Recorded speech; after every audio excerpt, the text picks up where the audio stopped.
ва пас аз ине ки шахсоне ки фаҳмиданд ки ҳиҷоб фармони илоҳӣ мебошад ва ин фармонро рад кардан, ин оятро қабул накардан, гуфтанд ки ҳиҷоб аз мо нест, мо ҳиҷоб намекунем, ҳиҷоба қабул надорем, ин оята қабул надорем, пас дигар шумо худтонро метавонед мусулмон ҳисоб накунем.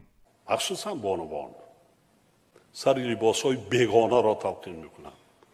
ғайри хурофот дигар чизи дигар нест.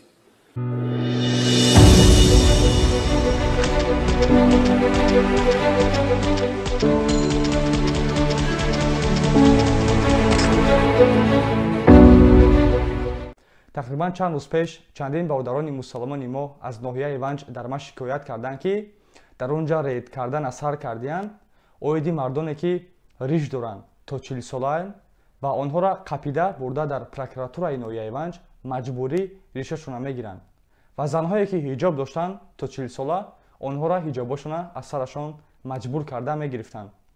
мо мусулмонҳои тоҷик бо ифтихор мегӯем ки мо пайравони Муҳаммад саллаллоҳу алайҳи ва саллам мебошем. аммо ту фурқати ҳукумат пайрави кӣ мебошӣ?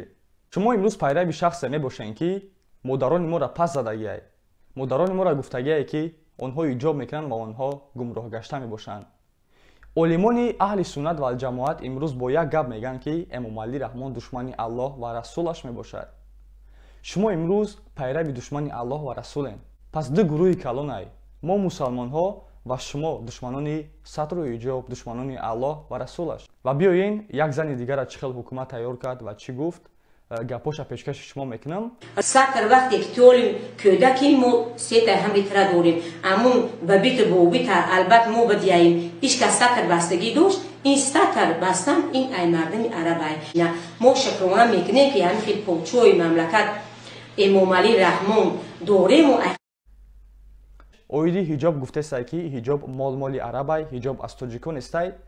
пас мо бояд як чиза аниқ бифаҳмем ки мо имрӯз алҳамдулиллаҳ якум мусулмон мебошем ва пас тоҷик мебошем. аллоҳ азза ва ҷалла оиди сатру ҳиҷоб дар Қуръон гуфтагиай дар сураи Ал-Аҳзаб дар ояти 59: о паёмбар, бигӯ ба занони худ, ба духтарони худ ва ба занони муъминон то ки чодарҳои худро болои худ бикашанд.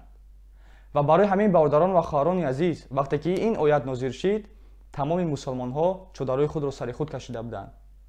ва пас аз ине ки шахсоне ки фаҳмиданд ки ҳиҷоб фармони илоҳӣ мебошад ва ин фармонро рад кардан, ин оятро қабул накардан, гуфтанд ки ҳиҷоб аз мо нест, мо ҳиҷоб намекунем, ҳиҷоба қабул надорем, ин оята қабул надорем, пас дигар шумо худтонро метавонед мусулмон ҳисоб накунем. аксарияти бонувони мо махсусан бонувон сари либосҳои бегонаро талқин мекунанд. масалан бо дар гирду атрофи пойтахт ва шаҳри Душанбе ҳатто худаш намефаҳма барои чӣ карда истодааст. як зоҳирпарастӣ дар майна ягон чӣ нест, на савод аст, на дониш аст. аз куҷо аз онҳо фарзандои босаводу бо истеъдод ба дунё меяду тарбия мегирад.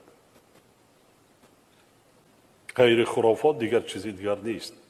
маънои мусулмон будан ин таслим шудан аст. чизе ки Аллоҳ гуфт бояд бигӯӣ ки хоб шудааст ва қабулаш кардем. шахсе ки Қуръона қабул надорад ё ки оятҳои Қуръона қабул надорад, пас у одам дигар худша мусулмон ҳисоб накунад.